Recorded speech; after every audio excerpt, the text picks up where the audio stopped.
اعوذ باللہ من الشیطان الرجیم بسم اللہ الرحمن الرحیم وَإِذَا اور جب رأیتا آپ دیکھیں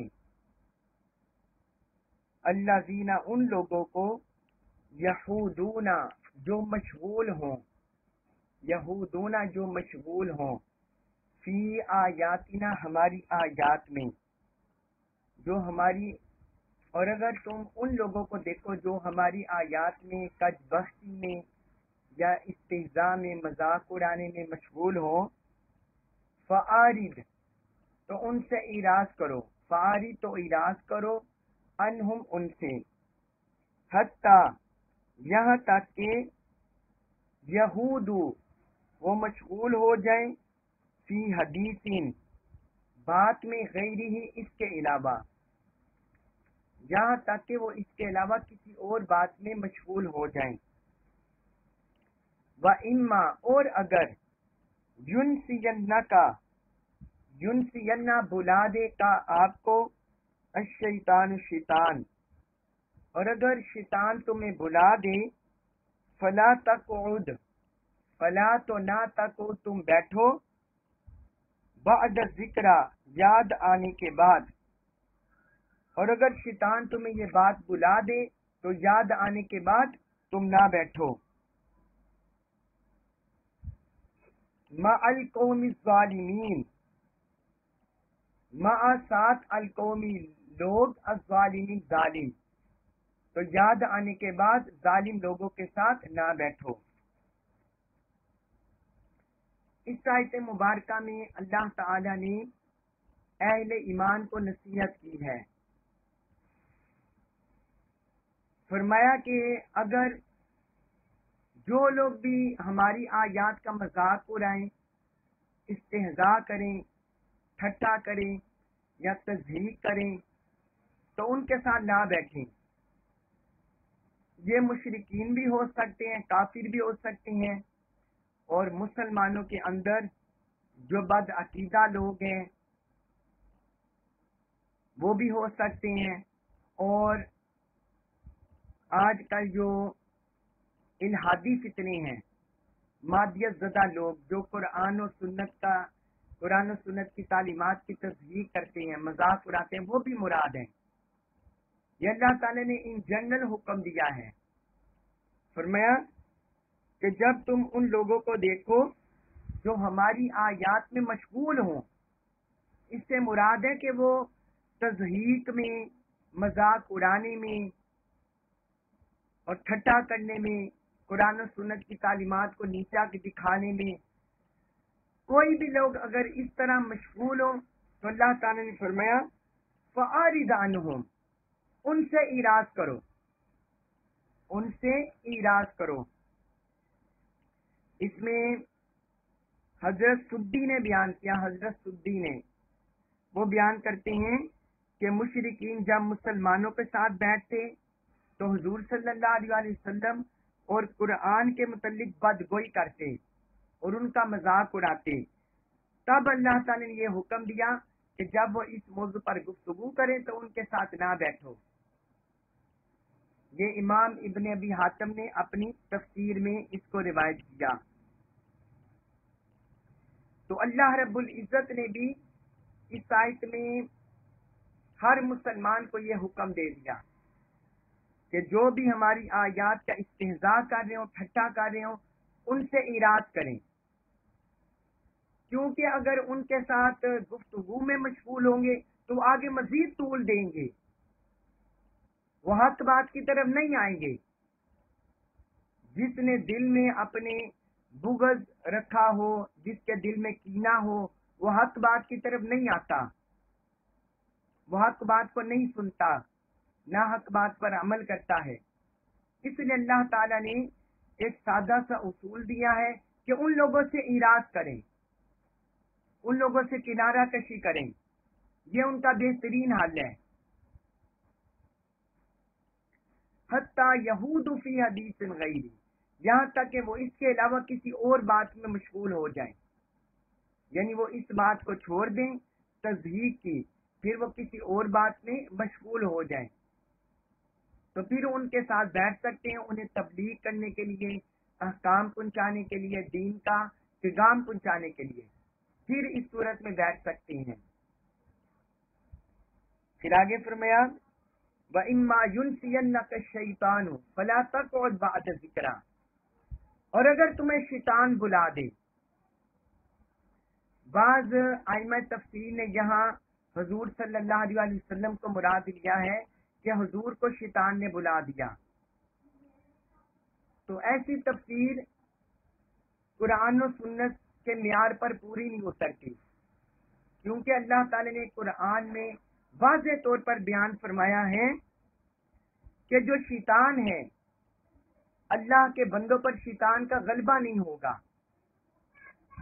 یہ سورۃ الحجر ہے، سورۃ الحجر اس کی آیت نمبر 42 اس میں اللہ تعالی نے فرمایا ان عبادی لیس لک علیہم سلطان الا من اتبعک من الغاوین، فرمایا جو بے شک میرے جو خاص بندے ہیں ان پر تمہارا غلبہ نہیں ہوگا۔ شیطان سے اللہ تعالی نے خطاب کیا الا من اتبعک من الغاوین، ہاں جو تمہاری پیروی کرے گا گمراہوں میں سے، جو گمراہوں میں سے تمہاری پیروی کرے گا اس پر تمہارا بس چل جائے گا۔ اسی طرح سورہ صاد آیت نمبر 82-83 اس میں اللہ تعالی نے فرمایا قال فبعزتک لاغوینہم اجمعین، شیطان کہنے لگا اللہ کی بارگاہ میں، کہنے لگا مجھے تیری عزت کی قسم لاغوینہم اجمعین، میں ان سب کو ضرور بگاؤں گا، ان سب کو ضرور گمراہ کروں گا، الا عبادک منہم المخلصین، مگر فرمایا جو ان میں سے تیرے مخلص بندے ہوں گے ان کو میں گمراہ نہیں کر سکوں گا۔ تو قرآن کی ان دونوں آیتوں سے پتا چلا کہ شیطان کا بس ہر ایک پر چلتا ہے، لیکن جو اللہ کے مخلص بندے ہیں، اللہ کے اطاعت گزار بندے ہیں، شیطان کا بس، شیطان کا غلبہ ان پر نہیں چلتا۔ اور حضور صلی اللہ علیہ وسلم تو جمیع انبیاء کرام اور رسولوں کے سردار ہیں اور آپ امام الانبیاء ہیں، لہذا شیطان آپ کو بھی نہیں برگلا سکتا، آپ کو بھی نہیں بلا سکتا۔ شیطان کا غلبہ تصرف آپ صلی اللہ علیہ وسلم پر بھی نہیں چل سکتا، کسی طرح کا زور نہیں چل سکتا۔ تو ان آیتوں سے ہمیں یہی معلوم ہوتا ہے کہ یہاں عام انسان کو خطاب ہے، ہر قرآن پڑھنے والے کو، ہر سننے والے کو، ہر مسلمان کو یہ خطاب ہے کہ اگر تمہیں شیطان بلا دے، شیطان کسی بھی طرح سے تمہیں بلا دے، اس نصیحت سے، اللہ کے اس فرمان سے تمہاری نظر سے محو کر دے یا تمہاری عقل سے، فکر سے محو کر دے، تو اللہ تعالی نے فرمایا جب تمہیں یاد آ جائے تو پھر یاد آنے کے بعد اس صحبت میں نہ بیٹھو، کیونکہ بدوں کی صحبت سے بدی ملتی ہے، منکروں کی صحبت سے منکری ملتی ہے، منافقوں کی صحبت سے منافقت ملتی ہے، اور مشرکین کی صحبت سے شرک ملتا ہے، اور جو ٹھٹا مذاق کرنے والے ہوں جب بندہ ان کے ساتھ بیٹھتا ہے تو اس کا ذہن میں بھی قرآن و سنت کی ناقدری پیدا ہوتی ہے۔ اس لیے اللہ تعالی نے منع فرمایا ہے کہ ایسی صحبت سے، ایسی مجلس سے بچو، ایسی صحبت سے بچو۔ وہ جو ایک شعر ہے فارسی زبان میں، صحبت صالح ترا صالح کند، وہ صحبت صالح ترا صالح کند، کہ اچھوں کی صحبت تمہیں صالح بنا دیتی ہے اور برا کی صحبت تمہیں برا بنا دیتی ہے۔ اس لیے اللہ رب العزت نے اس آیت مبارکہ میں بروں کی صحبت سے بیٹھنے سے منع فرما دیا ہے۔ ایسے لوگوں کی صحبت میں، ایسے لوگوں کی مجلس میں، ان کی معیت میں نہ بیٹھو جو قرآن، حدیث، اللہ کے کلام اور اللہ کے رسول صلی اللہ علیہ وسلم کے کلام کی تصدیق کرنے والے ہوں، اور اس پر